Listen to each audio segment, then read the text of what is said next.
are some things to be said about Zoom meetings, okay? If we could have roll call, please. Chris Brown, Here. Rob Caruth, Present. Amy Grantham, Here. Nancy Hopper, Here. Katie Jess, Here. John Prouty, Here. Melissa Smits. Present. If you could all join me in the Pledge of Allegiance, please. I pledge allegiance to the flag of the United States of America and to the republic for which it stands, one nation, under God, indivisible, with liberty and justice for all. Okay, you have before you the agenda.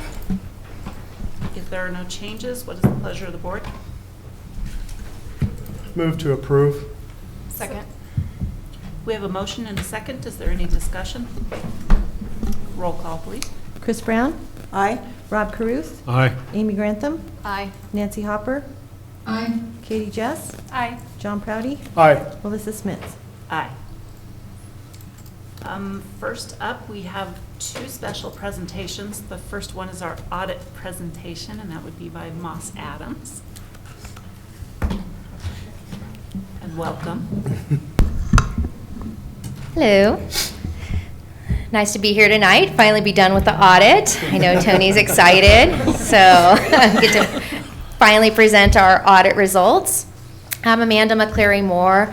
I'm a partner with Moss Adams. I work solely with general government and school districts and some nonprofits, and I actually sit on the board of a charter school in my hometown. So I'm very familiar with what you all do, and was very excited to get to work with you all this year. Tony and her team was great. So if you want to go to the next slide. So as part of our audit, we issue 3 separate reports. I know you all have the audit package there right in front of you. So we have 3 audit reports that we issue. The first one is over the financial statements as a whole. As a school district, you have to follow the governmental accounting standards. And so based on our audit, we have to audit whether you are following those standards and that the financial statements are at least materially correct. We don't test every transaction. I think Tony would kill us given how much we did test. If we tested every transaction and got 100% comfort, we may never leave. So we audit the financial statements. Because you also do receive a significant amount of federal funding, you do have to have what is called the single audit, so an audit over your federal awards under the uniform guidance. And because of that audit, we have to follow as auditors the governmental auditing standards. So we follow 2 sets of auditing standards in order to put together our audit. Those second set of standards really require that we maintain a higher level of independence. And so when we are performing any sort of assistance, we need to make sure that there is somebody that is available that can review, have essentially the skills, knowledge, and experience in order to take ownership of any sort of assistance that we provide. In addition to that, we as auditors have to have an additional level of CPE that we have to maintain in order to complete such audits. So as part of that, we issued those 3 audit reports. The slide says that we plan to issue today, and what you all have in front of you is actually our final product. So we were able to wrap that up, get it printed, and I drove it out here today. So we did issue those statements today. So I'll go over the results of those 3 reports that get included in the financial statements. The first one is over whether your financial statements are presented fairly in accordance with the generally accepted accounting principles that you're required to follow. We issued what is called an unmodified or clean opinion. That means based on all the audit work that we did, we were able to get comfortable that the financial statements are materially correct. And while that's something that I'm sure that you come to expect as part of having your audit done, I always do like to just say a little congratulations there that you are still able to get that clean opinion. It's very important to maintain that. That second report is that governmental, so it says GAGAS up there, that's the governmental audit standards report. So this is an additional report. In this report, if we identified instances of non-compliance with laws and regulations, that is something that would get included in this report. As you can see on the screen, we had no instances of non-compliance to report. The other item that we report in there is, as part of our audit, we do look at your internal controls.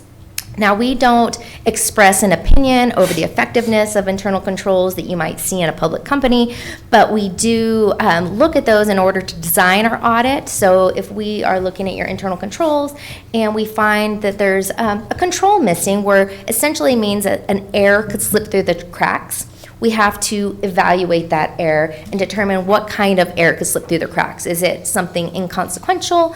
Is it something that's a little bit more significant, so we want to at least bring to your attention and it would get included in that report? Or a material weakness that we think that a material error could slip through the cracks?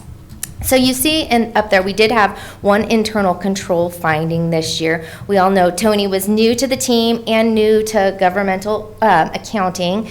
There's a lot that goes into the governmental accounting. You do have to follow multiple bases of accounting. You have your modified accrual statements, which are your fund balances. So not cash basis, but essentially cash basis. You do put your accruals on there, but not your long-term debt, not your capital assets. And then you have your full accrual statements, where that's where you do add those items on there, your pension items, and those get added on there. And then you have your budget actuals. So governmental accounting is complicated, and I have no doubts, and we put this actually in the finding. If you read through it, it's in the statements.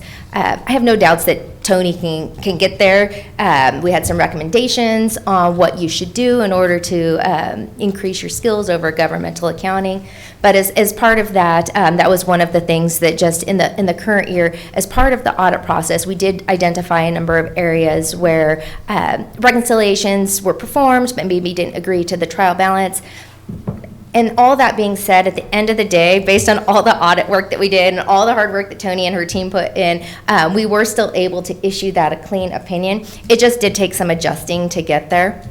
In addition to that, you have your schedule of expenditures and federal awards, and that ties into your financial statements and how you report your revenue when it becomes earned is when you have met all of the eligibility requirements in order to have that as a qualifying expenditure. So there's just some unique aspects with governments that Tony's working on learning. So like I said, while we did have that finding, at the end of the day, we still issued an unmodified opinion over your financial statements.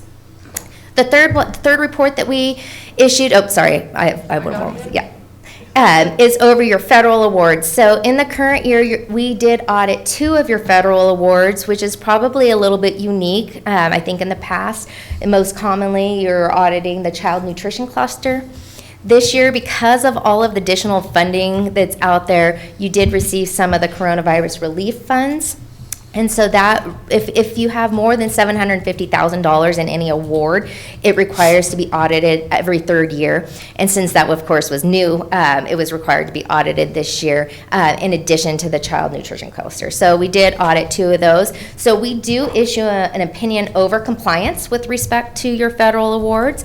So based on the audit work we did, we were still able to issue that unmodified or clean opinions over each one of those federal awards. So some good results there as well. Okay, now you can go to the next slide. So these are just talks about the scope of services. Obviously, I talked a lot about the audit already. I wanted to mention just the non-attest service. So I talked a little bit about independence, in that we do need to make sure that we have a high level of independence. And one of the things that we have to evaluate is when we provide assistance. And so there was 2 areas that we provided assistance. Tony drafted the financial statements and provided us everything that we needed, but we helped her put together the first 2 statements, the one that's called the statement of net position, and then the second one that's called the statement of activities.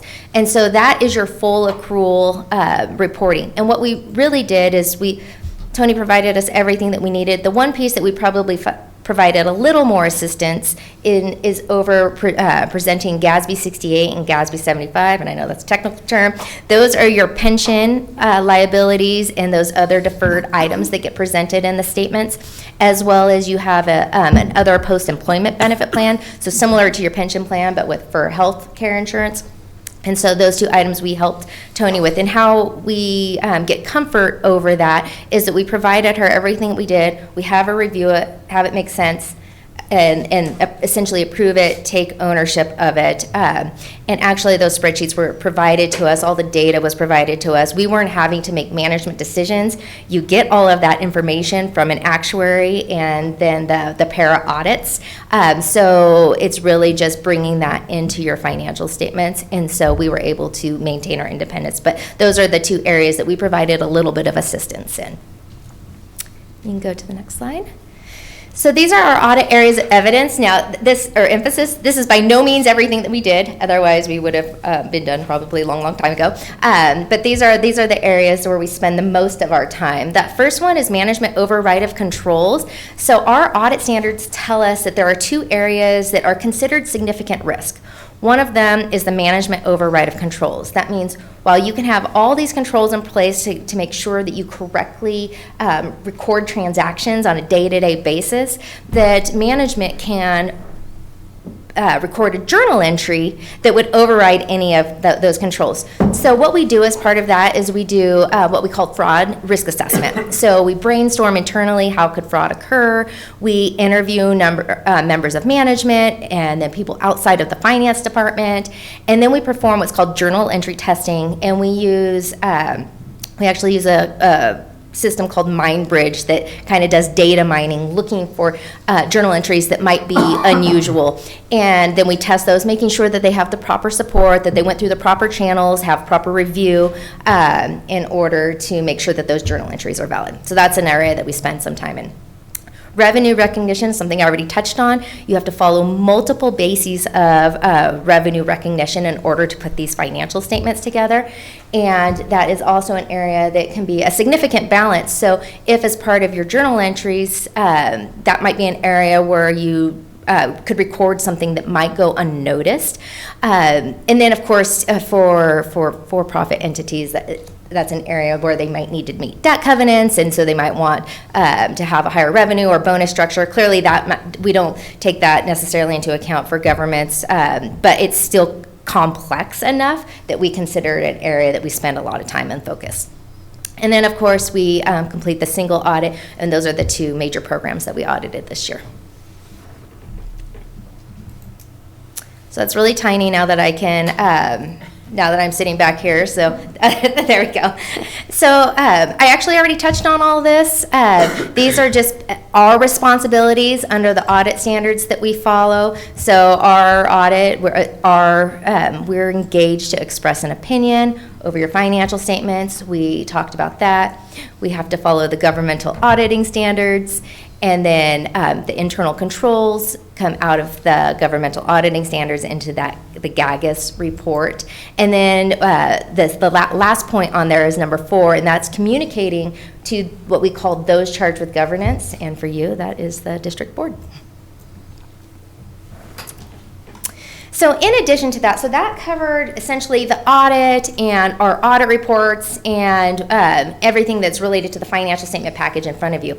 Our audit standards tell us that there's some other important things that happen during the audit that is important to those charged with governance that we think that you should communicate. And so I'm going to go through some of that now. Some of the stuff is just boilerplate language, and the reason why we still present it, even though we might not have anything, is just to let you know the areas that if we did identify something, that we'd let you know about it. So the first one is plan, scope, and timing.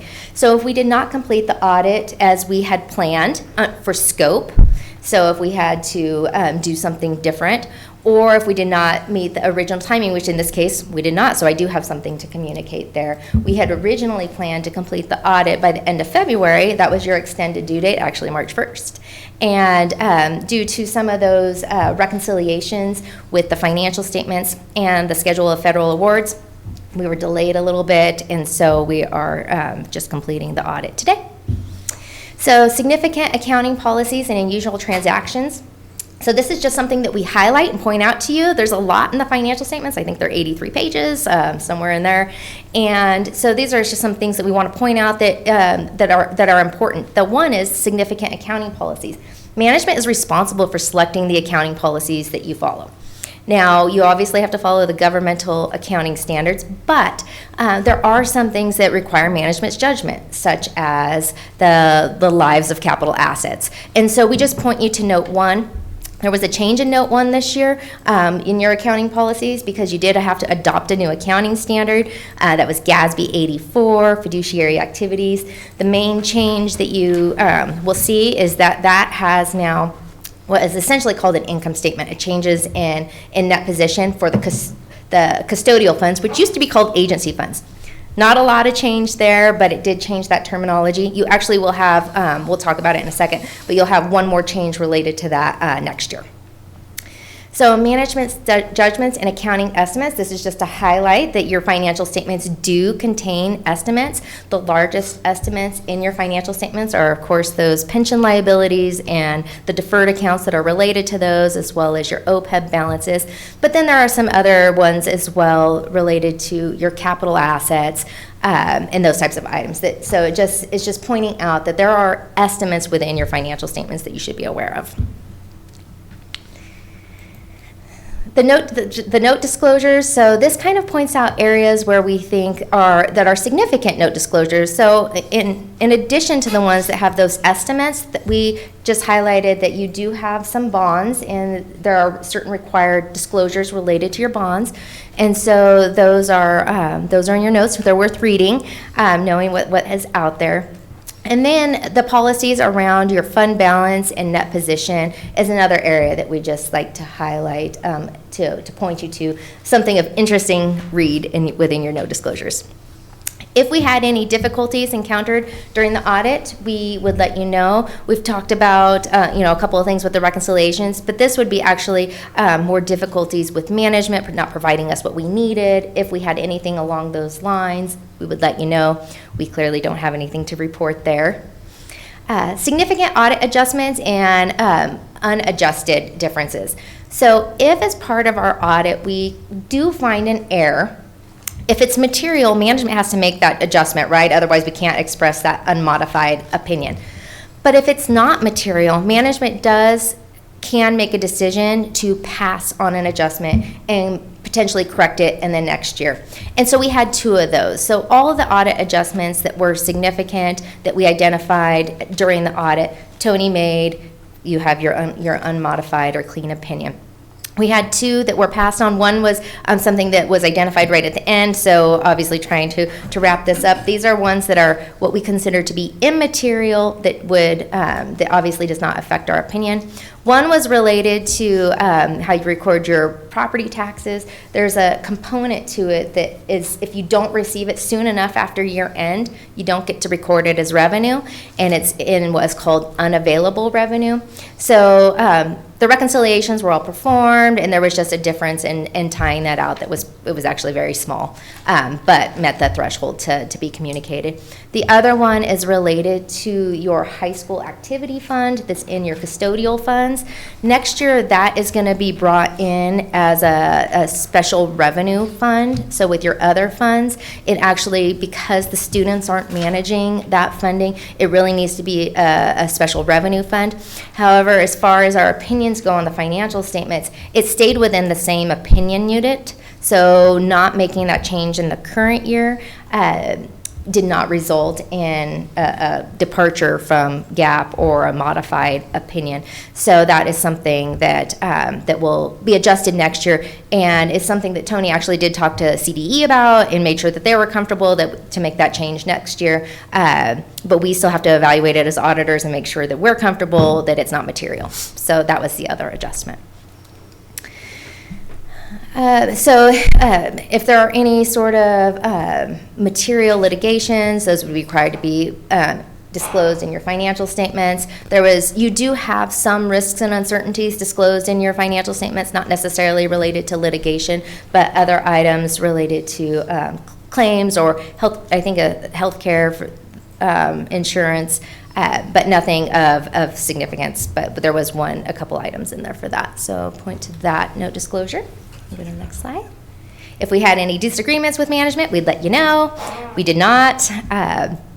If management was consulting with other auditors, we would need to know about that. And the reason for that is because if you're coming to a different conclusion, we just need to make sure that we all have the same fact pattern. We're not aware of anything like that. If we had been informed of or found any fraud, we would be required to communicate that to you. We didn't have anything to report there. Of course, we've talked about independence. We were able to maintain our independence during the audit, or we wouldn't have been able to issue our audit reports. And then there was no matters that made us believe that the district is not going to continue as a district in the future. So going concern. And we already talked about the audit findings, so we probably don't need to touch on this. It was just, we just had the one over financial close and reporting, and really those governmental accounting standards, just making sure you're up to date. I know Tony's already bought the blue book that I suggested that she purchase, and I think already has a much better understanding of how the district's financial statements get put together. And with that, I know I probably talked more than I should have. I can be long-winded. I'll open up for questions.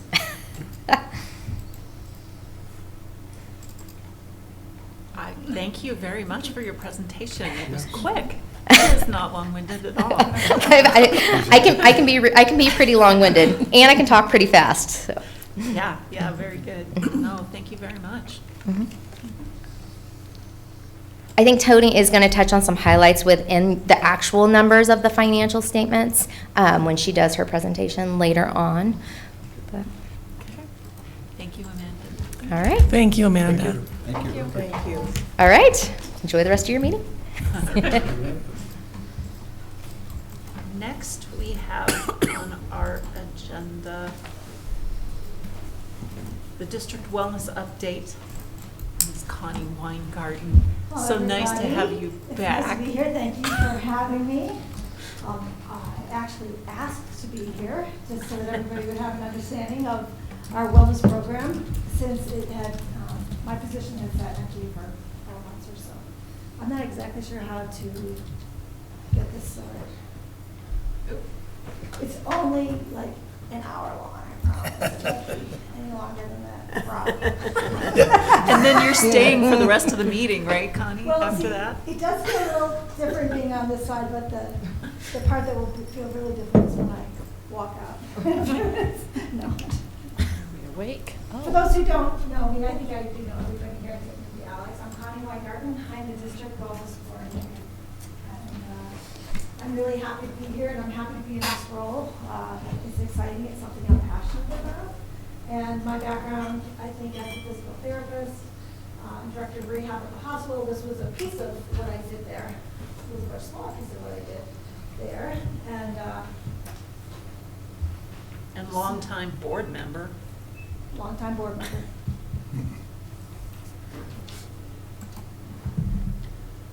Check the inverter.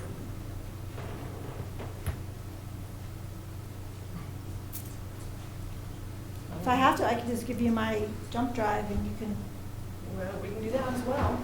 whatever's connected. I'm on presentation. So I'll kind of start talking because I know what is on the first slide. And really, it's a pretty great presentation. Just a quick overview of our wellness program. So when people think about wellness, they think mostly about exercise and nutrition. But wellness, really, there's so many more components. Oh, there it is. Thank you. So, thank you. She's amazing. Okay. I'm going to slide it over so. Uh-oh. Don't touch it. No, I'm not. I'm not going to touch it. Yep, no. Yep, no. That's definitely it. It's this, I think it's this. Oh, And it died. dang. There you go. I think it's this hold hokey, it. Go real fast, push it. Okay, Just hold it the whole time. I'll move this one instead. How's that? I didn't know it did that until I put it on my computer, but pretty fancy. So there you go. So 8 dimensions of wellness. This is taken from the Substance Abuse and Mental Health Service Administration, which is where most people get their definitions of wellness. As you can see, there's lots more profiles of wellness than just those ones we talked about before. The one that I'm finding quite a bit here in the district now that is super important is that social wellness. I've had meetings at the high school. I've done presentations at the high school and other schools, and talking to some of like our first year teachers, those kind of people, and just how they're connecting with other people in the community, the importance of those social connections. And you can see the other things on the list. Environmental wellness, working in a place that it makes you happy, different things like that. That kind of goes into some of it. Most of those are pretty straightforward. So kind of the background of this wellness program, I might have some of the dates wrong, Rena could probably correct me, but the Lifelong Wellness Project kicked off sometime around 2017. It was a big district-wide, but it also kind of a community-wide program that kicked off. It started with a grant from the Colorado Health Foundation. I think it was a $112,000 grant to get things started. And that money allowed for a consultant to come in and oversee the program and get things kind of started, plan it, real outline, getting some training going, that sort of thing. After that, another grant was applied for and received a $431,000 grant. So we've received more than $500,000 from the Colorado Health Foundation, which is really fantastic. So I don't know about that 2018 to 20 is approximately the time that grant funded. I'm not sure if it ended then or if it went into 2021. I kind of went back through to see where we landed with all of that because I'm kind of in a rebuilding phase right now with the program. And there were a lot of things for both staff and student wellness. There were staff incentives to do wellness programs, challenges, those kind of things to get people involved. There were stipends for staff members to take on roles of like a wellness champion at each of the individual schools, that sort of thing. Within the schools themselves, they implemented a lot of flexible seating, which is kind of options for kids so that they're not just sitting in a seat the whole day. They might be wiggle seats or balls they could sit on or any number of different things there. We spent a lot of money on that. Other equipment, playground equipment, toys, those kind of things. A lot of great stuff. Also, money was put into food pantry, wellness events, and education. So in a nutshell, there were other things outside of that, but in a nutshell, that's where it looked like where most of the money went. COVID happened, so things changed a lot with the wellness program. I don't really know exactly, but it changed everything as everything else in the world changed. The wellness coordinator resigned at the very beginning of September, so I think things were kind of paused until I came on board, and so I'm kind of just trying to figure things out and get things going again. So that's kind of in a nutshell the background. I did have Bev provide you guys with the policies. I did pull the policies that are most closely related to school wellness. We do have those policies in place. ADF and ADF-R are probably the most appropriate ones. JLJ ties a little bit more to some of the, just the physical requirements, I think even the phys ed requirement. And then Employee Assistance Wellness Program, GBGC and GBGCR. When Bev and I were going through these, when I was reading them, I felt that they had been reviewed regularly, as you do, but we kind of found out that it says reviewed, but they weren't really reviewed. How did that work, Bev? They weren't really reviewed by the board. Right, that's when I uploaded them because they used to just be a PDF attachment, and that's when I actually uploaded them into board docs so they could be read. So some of those do need to be updated. I kind of remember when, I think it was around the time this whole wellness program started, that we looked at the ADF and ADF-R, and I think it was probably one of the CASB policies that crossed over kind of thing, and it may need a little bit more meat behind it. We'll see. So the whole school, whole community, whole child model, it comes from the CDC, and that's the model that was implemented at that time. There's a whole program behind it. That just gives you a little bit of an idea of what that is about. The 10 different things you see there, they're very similar to the first 8 things I mentioned. They all kind of overlap and tie together. So sometimes a wellness activity or project may incorporate lots of those different areas, as you can see. And most school districts around the state now are using this model. And so there's groups that I've been starting to participate with guidance for some of these things. Haven't really gotten a chance to get out to look at any other programs. I know in the past, Jill, who was in my position prior, she got it to some of those other schools, looked at it. The whole wellness team had kind of looked at that time. One of the things that I did discover, though, I did a 2-day conference, or I guess training over spring break, and that is that we are required to perform a triennial assessment on our wellness policy and wellness program. And it is due June 30th of this year. It had been extended. It really was supposed to be due kind of during the times of COVID, and they granted an extension. And according to the USDA's final rule, this is what it's actually called, final rule, local school policy implementation, anybody who receives funds for school breakfast or school lunch is required to complete this assessment at minimum every 3 years. The things that must be measured: compliance with local policies, so with the policies we already have in place, our progress towards meeting our policy goals, which I think are in the -R portion of things, and then how the language compares to a model wellness policy, which of course they provide kind of a model policy. Previously, there had been a district wellness team, to my knowledge. It doesn't really exist right now.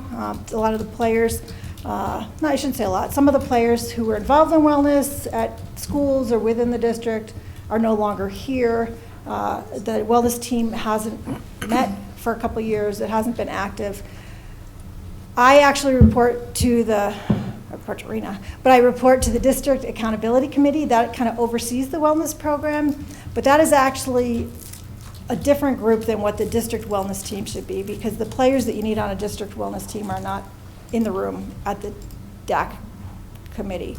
So I really believe we need to get this district wellness team back up and running. It would contain people that would meet all of those different areas in the wheel that I showed you. So community members, parents, school members. You don't need somebody from every school kind of thing. Different folks like PE teacher, school nurse, those kind of people who would have input on some of the wellness goals and where we take things as a wellness team. Roles and responsibilities are, fairly obvious: creating goals, assisting with any policy development, supporting advocates and stakeholders, planning programs, really more just kind of where do we need to go with our wellness program kind of thing. Another great piece, though, is also identifying funding potentially for the wellness program. Another big piece, which is part of the triennial assessment too, though, is actually getting them information out to the community. We have to demonstrate that we are doing that in a manner that the community can receive that information. So the district wellness team would be important for overseeing kind of all of that. The district wellness assessment, it's got some different levels of requirements at the district level. There's surveys that need to be done. The WellSat is kind of a district survey that requires interviews with like this ties very closely to the food service program, obviously, because the tie to the national food programs. That is one of the surveys that can be done. And also there's Smart Source. A lot of folks use that. That is a survey that is done every 2 years. Our district did not do it in the fall of this year, so we don't have that option to do that for this triennial assessment this year. I don't know if that's better or not. I do see that it was done, I think, in 2019, but we can't use that for this triennial assessment. So there's also a thing called the school policy checklist and kind of a progress report. So at the school level, you get that. Each school is going to have to get involved. They'll have to reach out to whoever they want, most likely the administrators of the schools, to kind of go through. It's a survey of each individual school, and that all goes together to part of the district level policy. The reason this is important is they say we have to do it. There's really no financial, can't think of the word I want. They're not going to hurt us financially or something if we don't do it. However, every 5 years, our food program gets audited. I think we were last audited in 2019-20, and this is part of that audit. So we'll have this year. We are required to do it this year, and it will show up if we don't do it. And then we'll be doing this again, I guess, right at the time that they're getting audited next. It's not on the same cycle. There's a lot of conversation. Their program used to be on a 3-year cycle. It would be really nice and clean if they lined up, but they don't. And I think they're very happy that they're only every 5 years, which is actually kind of nice. So these are just some of the projects that I've kind of been working on since I stepped in. I'm not going to go through them all for you, but some of the big ones. Part of my role is to work on, some of you are familiar with Blessings in a Backpack. It's now a different program from the Food Bank of the Rockies called Totes of Hope. So I've been working with the Food Coalition locally because there's several other food pantries and other organizations that are providing food. So we want to make sure that anybody who's hungry, our students that are hungry and their families are getting food, but we want to get it to them in the best manner. We're still fine-tuning it, but we have started getting that flowing. So been working with Kids at Their Best and United Way, Rising Up, some of the other groups in town that do provide food. Some of the things we're looking at doing, like a walking school bus, which any activities to get kids more active, walking to school, riding their bikes to school, those kind of things. I've been partnering with the City of Fort Morgan, the Fort Morgan Rotary Club, and Richard, who runs the bike shop in town, to put together a bike event. So we're doing a bike rodeo and bike event. It's going to be June 11th, that Saturday. And we just moved it. We were going to do the field house. We're going to do it at Riverside Park. It's going to be a big event just to kind of promote activity, the trails, all of that kind of thing. We're bringing in prizes and we're doing things like that. Tap water. I just spent 2 days last week at the middle school teaching 250 or whatever we have 7th graders how to meditate. So that was really a great experience, and it was actually very well received. So better than you might have thought it was. It was exhausting, and it was extremely rewarding. But I had been asked to go out there to do some of that, so that was really pretty fantastic. I do have a background as a yoga teacher, and so I've done some of that in my past. Healthy Kids Week is coming up. Some of the schools have plans for it. Columbine has some big plans. Michael Barkley does a great job with that. I've gotten the CPMC, they have a grant at CPMC, and they're going to provide a bike for a winning student. I'm not sure exactly how that's going to look like, and they're also going to provide water bottles to the school district. So I'm pretty excited about being able to partner with some of our other organizations in town. Working with the Children's Center on some summer wellness. The district has now 3 community gardens that they're working on. Becky Greenwood has done a great job out at Green Acres. I haven't directly worked on any of this, but it's good to see. And the Boys and Girls Club. We're looking at a potential of bringing that here to our community. So, well, I told you I wasn't going to read them all to you. I just did, so I apologize. Also, really promoting a lot of staff wellness. We had a Young Professionals Night the other night. It's our first.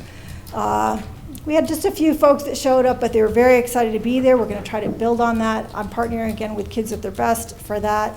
And the whole rationale behind that is, again, connections. If people are coming to our community and they're not feeling connected here, will they stay, kind of thing. So we're really trying to bring people together. And so it's just such an important piece. And I've done a lot of hiring in the past, and I find that people come for a while and then they leave. So we're trying to do what we can to get them to stay. So we're looking at some fun things coming up. District-wide, I've reserved seats at a Rockies game. I don't know if we'll get people to come out or not on Tuesday night at the end of school, but I'm going to try, darn it. So we'll see. So that more information will come out tomorrow, but I had already sent to save the date.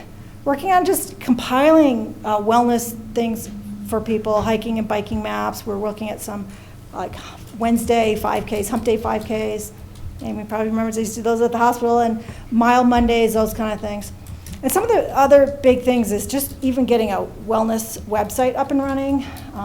IT has really helped me get that going. I haven't really launched it yet because I'm still fine-tuning how do you put things on there. I want there to be the staff component, and then also for families. That's really important. But I have started to put things out on social media, and I'm amazed at how many people we can reach, like close to 3,000 people when I do that. Fundraising, I am looking to apply for another grant with the Colorado Health Foundation. I don't know where that will go, but I feel like this is a program that right now doesn't have a budget, but needs some funding. We don't have to incentivize everything that we're doing, but there are some things that it would really help get things rolling, get people involved, and stop me from knocking on doors. Community partners, that list and more. So pretty much everybody in town who will meet with me. Some of the challenges, I think, to this program are just sustainability. Want to make sure whatever we're putting in place is going to carry forward. We're not going to see pauses in it going forward. It's kind of a change in culture, just embedding wellness into everything that we're doing in the district for both staff and for students. The ongoing oversight and implementation of the wellness policy and programs, lack of funding, and staff engagement. And sometimes that lack of funding and the staff engagement in part can go hand in hand. Lots of opportunities. Somebody talked about wellness team. I'd love to develop a student health advisory committee. That's a common component of wellness teams according to the model that we're using. Collaboration. We have a new food services director, as you know. She started last week. I won't tackle her right as she comes in the door, but I've already spoken with Carol about some things that are possible things that we can look at going forward. Using those school gardens to, put cucumbers on the salad bar at our schools, kind of thing. Talked about recruitment and retention efforts, applying for funding, and professional development. And then Wish for Wheels is another bicycle program that I was looking into. And so just a lot of opportunities. So I tried to keep it as short as I could. But any questions? I'm really excited to be here. I think we can do some great things. I think we can get there. And so, yeah. No questions? Thank you very much. Thank you. Thank you. Now is the opportunity for the audience. Do we have anyone who would like to publicly speak? Okay. Next we have reports. And first up would be Alex. Welcome back. Thank you. April's here, and us seniors only have 6 weeks left. As for the rest of the school, we only have 8 weeks left. This month will be filled with lots of testing going on the 13th and 14th and the 19th. There will be testing going on for all other grades except the seniors. So good luck to them. Also going on this week, during the weekend, we had 2 clubs join up to celebrate Hispanic Culture Day, which was this past Saturday, and it was LULAC and FFA, in which they had a taco stand with pupusas as well, which they actually sold out and raised over $1,200 that day. It was so good. I'm glad. By the way, I was cooking it, so that's why it was so good. And then this event really hit, so I'm pretty sure it's going to be coming back probably once a month, maybe. See how the clubs like it. This past weekend was also the presentation of the spring musical, The Little Shop of Horrors. I didn't personally go see it, but from what I heard, it was pretty good and that it sounded pretty funny as well. So good job to all those who participated in that as well. Some events we have coming up for this week are we also have girls golf on the 4th in Brush and the 5th in Iowa. And then we have tennis will be playing in Eaton on the 5th, as well as the boys baseball will be playing the 5th at Riverdale Ridge. The girls soccer team will also be playing the 5th at Frederick. So it sounds like the April 5th is going to be the jam-packed day to go out and watch any events occurring all together. On April 8th, there's also going to be a National Honor Society blood drive. So if anyone wants to go donate, there's a lot of spots open. That's coming up this month. So this month's actually filled with lots of things to do. So hopefully you guys can go out and enjoy the weather as the sun's coming to kick out again. So except for that wind. Hey, thank you guys. Thank you. Thank you, Alex. The board, Nancy, do you want us to just read that, or do you want to actually go over your report?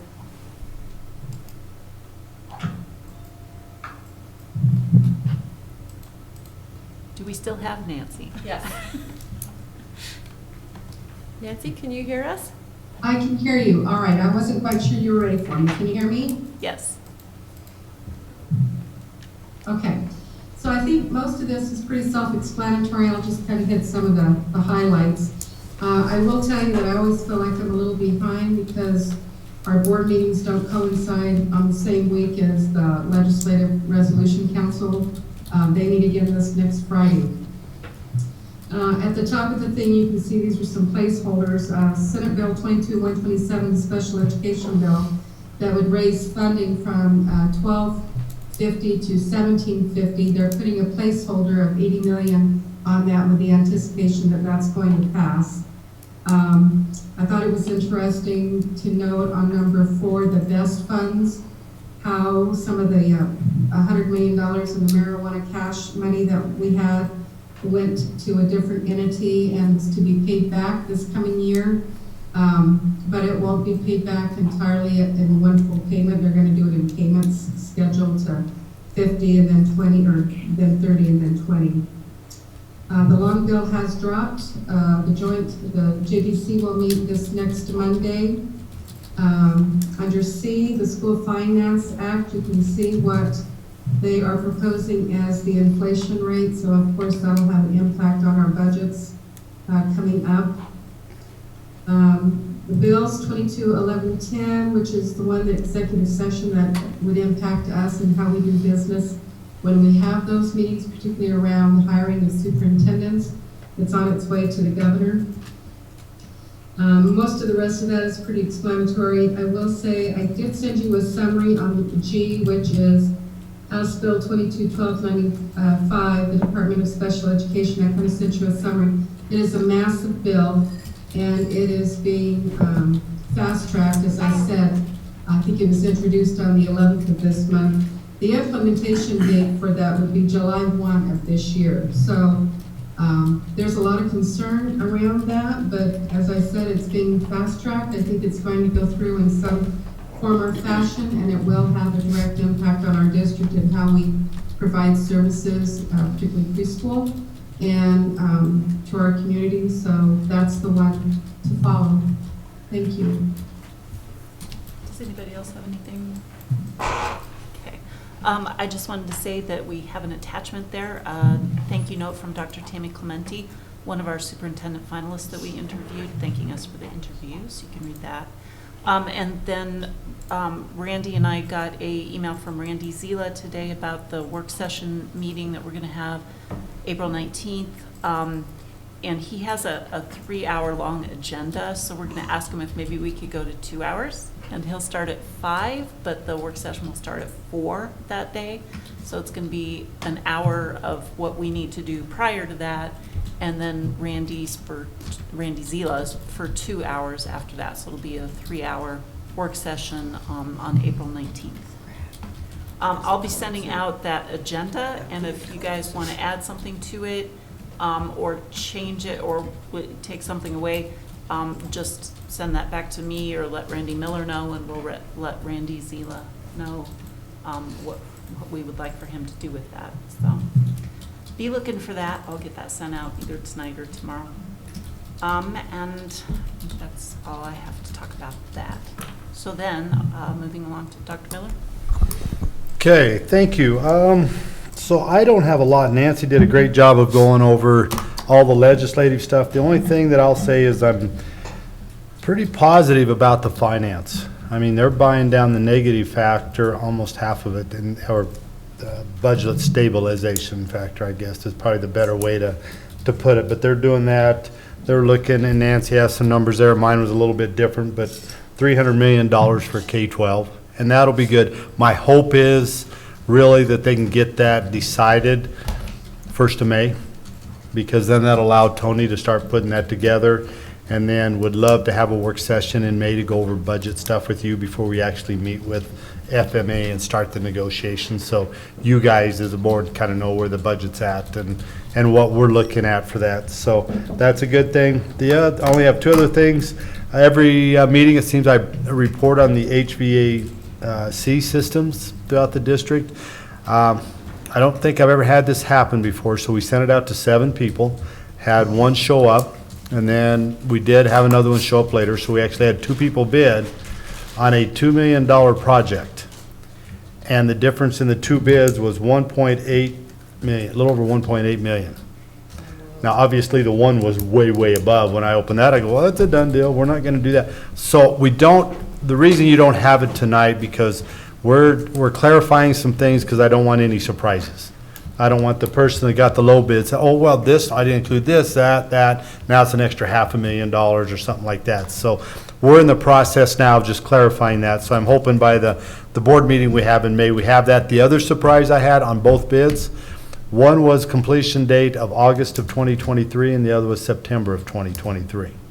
So part of what I was concerned about, and I think Rena said we had till 2024 to spend it. So if we put this off a long time, the numbers maybe go up, and then we may also have a problem getting completed in time to do everything to have the ESSER dollars paid for it.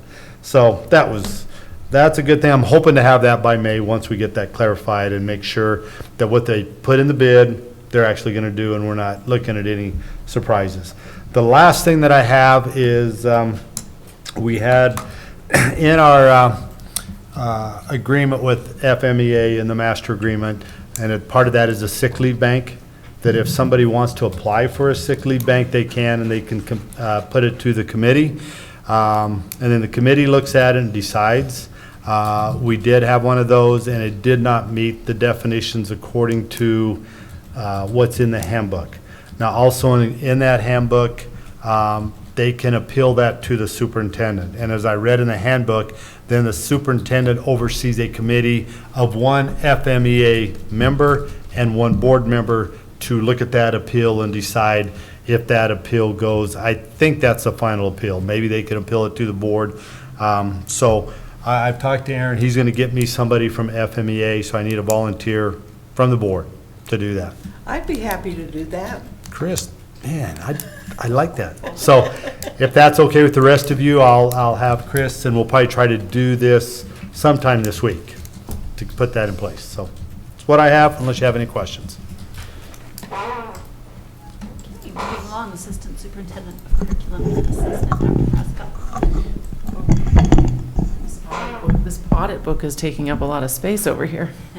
I just actually have a couple things. We had our dual immersion parent meeting. Seems like a long time ago. It was just last week on Tuesday. We have had to do our first lottery, which we knew was going to be coming. And so there will be some parents getting an email that says, sorry, your kid didn't make the top 50, but we do keep a wait list. And keep in mind, we are very, we prioritize siblings, and we also usually staff members. But we also want to keep it a true two-way program, and so we do like a balance of native Spanish speakers in the program. So very important, but that email is going out, and so there are going to be 50 happy parents and several sad folks for the wait list. But we keep it, and actually in my email to congratulate parents, it's if you do not wish to have your child in the program, just let me know, so then we want to keep moving down that wait list.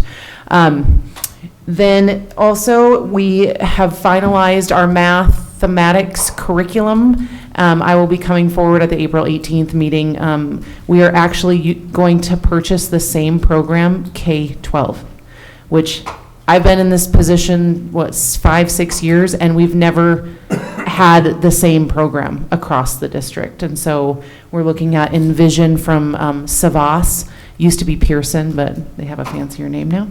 The other nice thing about that, and I don't know if I mentioned to the board before, but there is a lot of set-aside ESSERS money, and one of the things that you can apply for is mathematics curriculum.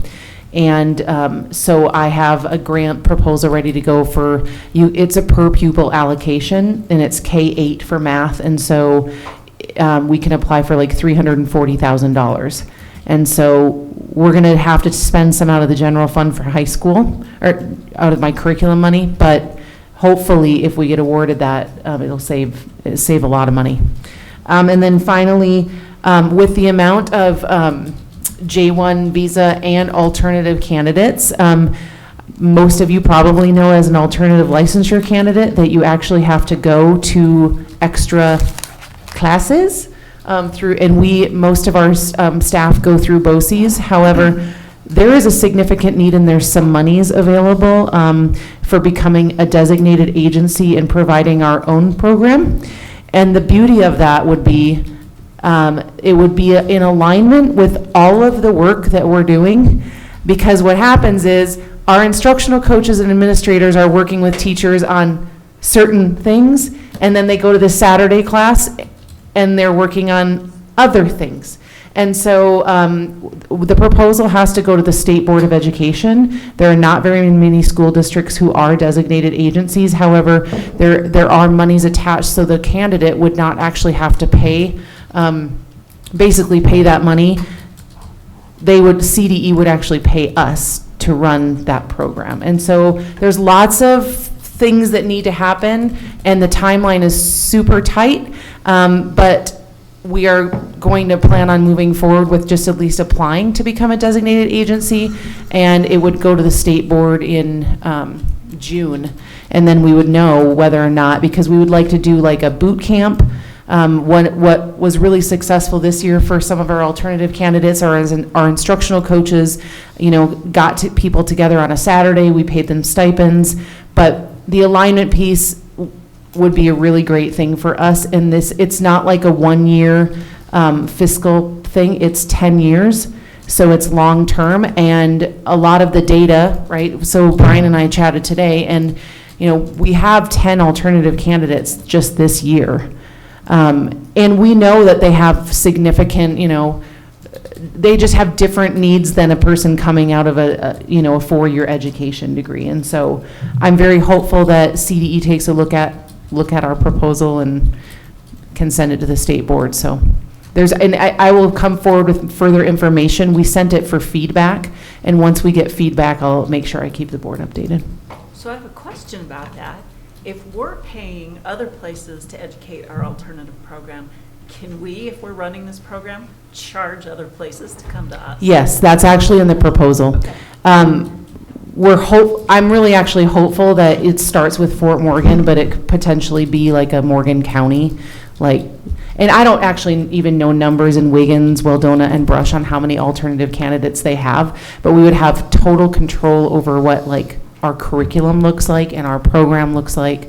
And so it's something that I think we can launch, and then everyone else in the state can look at us and say, whoa, Fort Morgan pulled that off. Nice. Questions? Okay, moving along to our very happy Chief Financial Officer. Yes, I'm sure you all noticed how much happier I am this time than the last board meeting. It's been a long time coming. I really learned a lot through the audit process. I believe you all got a copy of the letter from the state auditor, or I don't know how that passed around, but that is just a compliance thing. They didn't get the audit in time. They had to send out the letter. I called the auditor, I believe her name was Crystal. They're all still working remotely, so there was nobody to take my call, but they gave me an email. So I did follow up with an email and let her know that tomorrow I'll be uploading the audit. I wanted the board to see the audit before I did any uploading, which everything is getting uploaded tomorrow to CDE and to the state auditor. So we will be in full compliance as of tomorrow morning.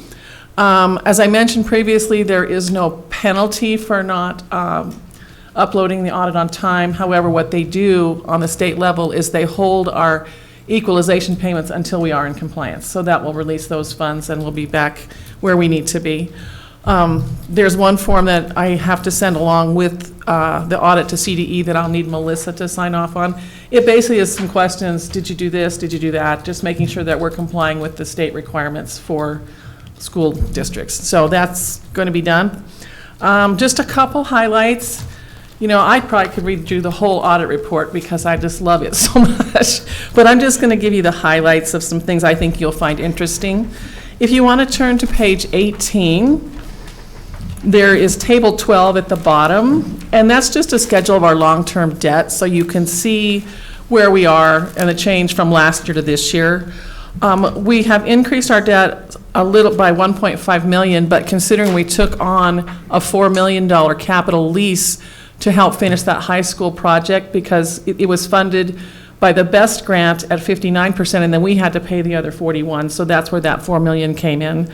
We paid down on our bonds, and even with taking on the new bonds, I think we're in a great position there.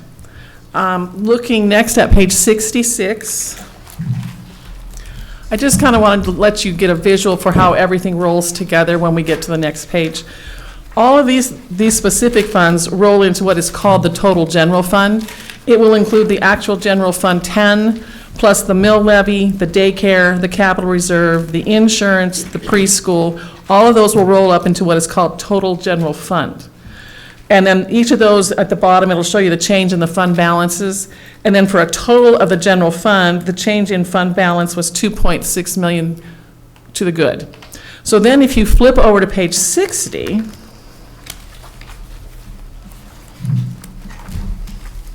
this is just an analysis of budget to actual based on all of those funds rolled together.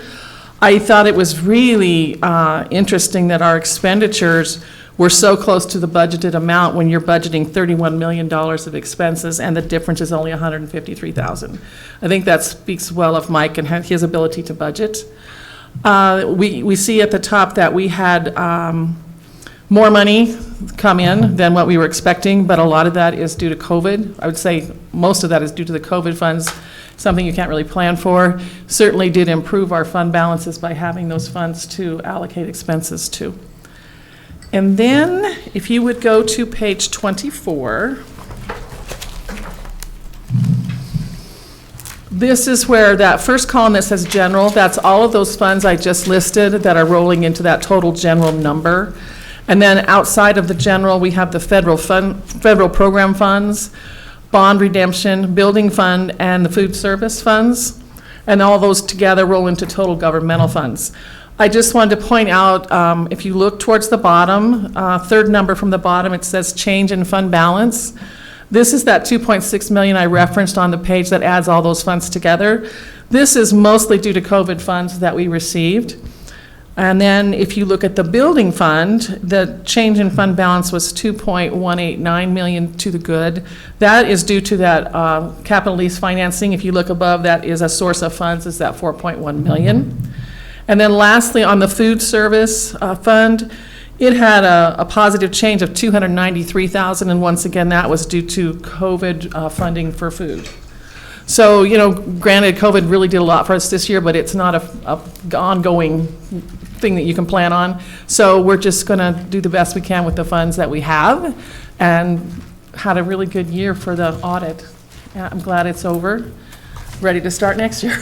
So, you can take this home. You each have a copy. You can read it and call me or come in and ask me any questions you have. I'm really proud of this audit. I felt like Moss Adams, they really did a thorough job, and I learned an awful lot doing it. So that's all I have for you. Well, congratulations, Tony, and good job. Thank you. Moving on to Human Resources Director, Dr. Childers. Great, thank you. We're making strides in forward motion with our insurance program. We've solidified our premium contributions for the employer and employee, had meetings with FMEA and ACP. And so that rate structure is, I think, about set. We've got CEBT coming in to help us with an open enrollment kickoff beginning May 2nd, 3rd, and 4th. And then HR will be in the buildings helping folks with open enrollment the next week and a half after that. So we'll be ready for July 1 start. I did take some time and email the 97 waivers that people who do not take our insurance currently, just to see what they were thinking about. I did have 6 people respond back saying that they're considering coming back on our insurance. So that's a manageable number, and if we stay sort of in that realm, we're in great shape. And also, we just completed our interviews for the Director of Special Education position. I think we had a great committee turnout, and we're also joined by our new superintendent, Rob Sanders, was part of that process. So I should be able to have a name for you coming forward on the 18th. So keep an eye out for that. So great candidates, and really appreciate a strong process, and I think we'll have a good outcome there. Thank you. Thank you, Brian. Next up, we have discussion items. The first A policies are for AC, DJB, GBI, JICDE, JICDE E1, JICDE E2, all for second reading. Is there any discussion about that? Second is the policy GDKA, which is the length of the support staff workday that we decided we wanted to do the full 3 readings on. So this would be the second reading tonight. Any discussion about that? Okay, the third is policy JLCD, which is administering medication to students. Because Vicki presented that last week with the combination of our current policy and adding in the Boulder policy. This is the second reading of that policy. Do we have any discussion about that? Okay, then we have consent agenda. And the only item on that is the personnel action report. What is the pleasure of the board? Move we approve. Second. We have a motion and a second. Is there any discussion? Roll call, please. Chris Brown? Aye. Rob Carews? Aye. Amy Grantham? Aye. Nancy Hopper? Aye. Katie Jess? Aye. John Proudy? Aye. Melissa Smits? Aye. Next, we have 2 action items. The Board of Education meeting schedule is action item A, and that schedule is in front of you. What is the pleasure of the board? Move to approve. Second. We have a motion and a second. Is there any discussion other than I just want to add that will probably be adding in more meetings, work sessions, etc. Once we get into it. I would like to discuss the possibility of changing the time of our summer meetings to possibly in the morning, because some of us have a golf league that we play in, and we would like to do both.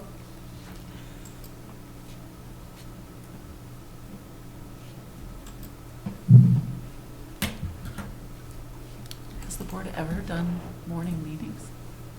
Yeah. Mornings meetings sometimes. We did some special meetings. Special The meetings. second one in June, I know, was the morning meetings. So you talking just June, July, or June, July, and August? June, July, and August. If we could swing it. If not, that's okay. I can call a sub. Can you guys speak up a little louder? I can't hear you. Amy is asking if the board would consider moving the summer meetings to the June, July, and August meetings to the morning instead of the evening because of a golf league that is scheduled at the same time. So that's what we're discussing. Or possibly on a different day besides Monday. I don't want to do that specifically because we have always done Monday meetings as far as I've ever known, and I think that that's taking away from the norm, which is expected. What do we have in the summer? Yeah, when I For was meetings. summer. 1, 2, 3, 4. There's 4. We don't have many, do we? One in July, one in August. And 2 in June. Say it's not a problem for me. No, it would be, it would be okay if we, if we could manage the time. I mean, if it's a 2 or 3 hour meeting, then it's probably a no. Summer's usually not, though. Yeah. They Usually don't seem to be with this. Usually not in the summer. Because actually, the second one in June is going to be mostly Tony. That'll be, and if everything goes according to plan, actually, the May meeting would be a longer one for the budget, because that's when you'll see the preliminary budget. So, but, again, doesn't matter to me. If it's a no, it's a no. That's just my discussion. We can take into consideration Monday Night Football and National Championship Basketball. We might talk about it. Just saying, different priorities. There's probably some baseball games too, Right, Rob. it's not for you, Rob. Might be some baseball too. Oh, there could be some. I don't know how to do this like procedurally. Do we need to change the motion? Do we need to, because we already have a motion, a second. I have our board policy up that discusses it, and right in the middle it says, meetings of the board shall be held on the first and third Monday of each month at 7 p.m. unless otherwise set by action of the board. So if we want to change the times, of any of these, we could do it now, or we could do it at the Later. meeting. Like if we wanted to the May 15th meeting and we want to discuss the next two meetings, it's really what you guys want to do. Yeah, I would say probably tonight, let's go ahead and vote on the schedule, and then if we choose to change the time of the meeting, we can do that down the road. We can think about it, we can discuss it more. But let's go ahead and vote on the actual schedule, and then if we choose to change the time of the meetings, we can do that in the future. Well, and I can even put that on a work session too, if you want me to. Yeah, as that a would be a good discussion. idea. Very good Okay. idea. Very We've good. already approved this year's schedule, so we've already approved the meetings in June to be at 7 We could just o'clock. alter the times, the meeting dates have been approved. Thank you for hearing my discussion. Okay, is there any other discussion? All right, roll call, please. Chris Brown, Aye. Rob Caruth, Aye. Amy Grantham, Aye. Nancy Hopper, Aye. Katie Jess, Aye. John Proudy, Aye. Melissa Smith. Aye. Okay, next is the District Accountability Committee meeting dates for 2022, 2023. Those are before you. What is the pleasure of the board?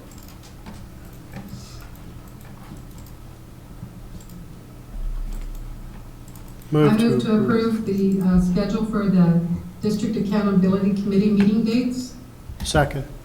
We have a motion and a second. Is there any discussion? Roll call, please.